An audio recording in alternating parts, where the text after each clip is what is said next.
Lightfield's less lethal rubber buckshot load consists of 24 .32 caliber balls weighing a total of 145 grains.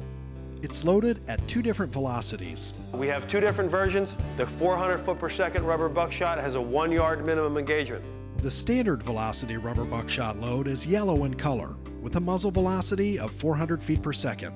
Standard velocity rubber buckshot is intended for direct or indirect fire at targets between 1 and 12 yards. If you have a disturbance in a pod or something in a jail, you can bounce these off the floor and do indirect fire. The high velocity rubber buckshot load is black in color and is a close to mid-range less lethal impact projectile, intended for direct or indirect fire at targets between 8 and 25 yards. It's the same stuff, it's just moving a lot faster. It's good for an 8 yard minimum.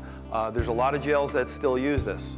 Lightfield's double ball load is a mid-range less lethal impact munition using 2 .73 caliber balls.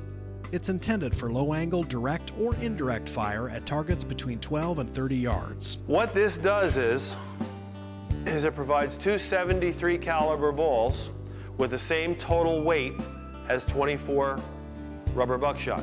But what this does is, because these balls are heavier, if you want to use an indirect fire for riot control where you're going to skip fire off the ground, 2 heavy balls work better at distance than 24 little ones, plus they don't spread as much. So if I wanted to engage somebody outside that door, my choice would be the double ball, because I would shoot in front of their feet to catch them in the shins for riot control.